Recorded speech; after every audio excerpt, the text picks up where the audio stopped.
కానీ మీ సినిమాల మీద కంప్లైంట్ లేదు, మీ వర్క్ మీద కంప్లైంట్ లేదు, మీరు తీసుకునే సబ్జెక్ట్స్ మీద కంప్లైంట్ లేదు. ఎందుకంటే ప్రతి సినిమా ఎక్సెప్ట్ ఒక రీమేక్ తప్పిస్తే మీ సినిమాలు ఏవి డిసప్పాయింట్ చేయలేదు. సో యాక్చువల్ లీడర్ సినిమా కూడా అప్పుడు ఆ పీరియడ్ ఆయన రాజశేఖర రెడ్డి గారు ఇది అవ్వడము ఆ టైము అది కొంచెం దీనివల్ల అయింది తప్పించి, లేకపోతే అది కూడా మంచి సినిమా.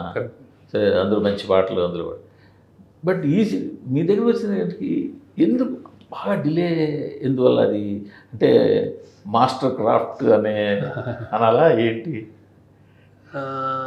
అంటే 2000 స్టార్ట్ చేశారు మీరు, 25 almost 9 to 10 movies. 10th movie అంటే ఎవ్రీ 2.5 years ఒక మూవీ.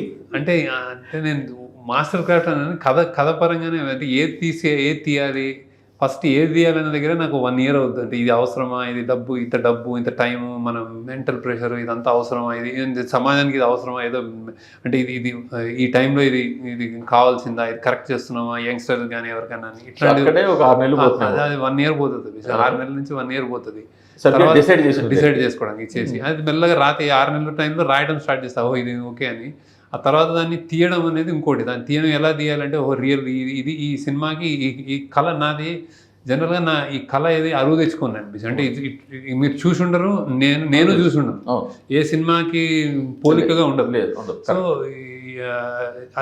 అది కొత్తగా నేను కళను పేపర్ మీద పెట్టి ఆ పేపర్ని రియాలిటీ అంటే ఒక ఇల్లు, ఒక రోడ్డు, ఒక చెరువు, ఏదో ఒక చెట్టు, ఏదో సంథింగ్, ఇవన్నీ అది దగ్గర ఉండాలని చూస్తాను. అలానే పాత్రలు, వీడి పాత్ర, ఆడి పాత్ర. ఇప్పుడు టైసన్ హ్యాపీ డేస్ తీసుకుంటే కాలేజ్ ఓకే, కానీ వీడు ఇలా ఉండాలని 100 మందిని తీసుకుంటే ఒకడిని ఆ ప్రాసెస్ ఉంటుంది కదా, వీడిని సెలెక్ట్ చేసి. అంటే నేను రాసిన దానికి దగ్గరగా తీసుకుంటాను, వాడి టాలెంట్ ఏమున్నా తర్వాత. కానీ అందుకే నేను నా ప్రివిలేజ్ అంటాను. వాళ్ళు రావడం నేను వాళ్ళని ఉద్ధరించడం కాదు, వాళ్ళు నన్ను ఉద్ధరిస్తున్నాను అనుకుంటాను. వాడు ఎక్కడో కనిపిస్తాడు అలాంటి నాకు అని తెస్తాను. ఫిదా అయినా ఇప్పుడు 10 పాత్ర అన్నీ కొత్తగా ఉంటాయి. ఇప్పుడు మన తండ్రి సాయి చంద్ర ఎక్కడో ఉంటే సడన్ గా అవును కదా ఈయన తండ్రి ఎక్కడ ఉన్నాడని నేను పట్టుకున్నాను. అది ఆ పట్టుకోవడానికి నాకు 3 నెలలు పట్టుంటుంది. అంటే ఎంతమంది తండ్రిని చూసుంటాము సార్. సో ఇవన్నీ ఒక డ్రీమ్, కళ కనడము, ఆ కళని రియాలిటీ చేయడము. తర్వాతని అదంతా 100% ఓకే. మీ సైడ్ నుంచి దాన్ని నాట్ 1% తప్పడానికి లేదు. ఎందుకంటే క్రియేటివ్ వర్క్ క్రియేటివ్. బట్ ఇవాళ కాలమాన పరిస్థితులు మారిపోతున్నాయి. డేట్ని ఓటీటీ డిసైడ్ చేస్తుంది. ఆ డేట్ని మ్యాచ్ అవ్వకపోతే ప్రొడ్యూసర్ చాలా దారుణంగా నష్టపోయే పరిస్థితి ఉంది. అది సినిమాని ప్రాపర్గా లాంచ్ చేయాల్సిన పరిస్థితి ఉంది. ఇప్పుడు ఈ సినిమా వరకు వస్తే తమిళ వర్షన్ ఇంకా పూర్తిగా వెళ్ళినట్లేదు. అదే కొన్ని సెంటర్లకు వెళ్ళట్లేదు, ప్రాపర్గా పబ్లిసిటీ కూడా జరగలేదు. ఎందుకంటే ఇంకా డేట్ పెట్టుకున్నారు, ఇంకా ఆ డేట్కి రాక తప్పదు.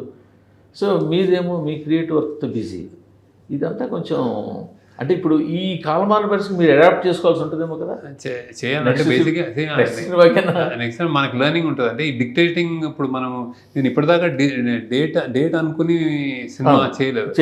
నేను సినిమా కంప్లీట్ చేసిన తర్వాత ఇప్పుడు ఆ పరిస్థితి వచ్చింది.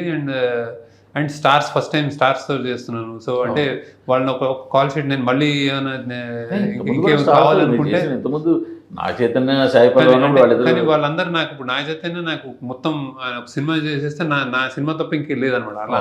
సో అలాంటి వర్క్ ఎన్వైరన్మెంట్లో చేసినాడు నేను బేసిక్గా. ఇది కొంచెం ఈ స్టార్స్ తోటి వాళ్ళు నెక్స్ట్ సినిమాకి వెళ్ళిపోతారు, ఇదంటే మళ్ళీ రావడానికి వెయిట్ చేయాల్సి వస్తుంది. ఇట్లాంటివన్నీ ఇవన్నీ ధనుష్ 2-3 సినిమాలు చేశాడు, 2 సినిమాలు చేశాడు. సో ఇట్స్ లైక్ వీటికి నేను అడాప్ట్ అవ్వాలి. నాకు ప్రాబ్లం తెలుసు, కానీ ఈ సినిమా కొంచెం అది కొన్ని మల్టిప్లై అనే విషయాలు. కానీ చేంజ్ అవ్వాల్సిన పరిస్థితి నాకుంది, అందరికీ ఉంది. అంటే బేసిక్గా ఓటీటీ అనేది డిక్టేట్ చేస్తున్నప్పుడు వీ హ్యావ్ టు. లేకపోతే మీరు ప్రాబ్లం లేదు. ఇప్పుడు ఇది అనుకోండి, ఇంకో 10 రోజుల తర్వాత తీసుకోవచ్చు, కరెక్ట్ ప్రాబ్లం కాదు.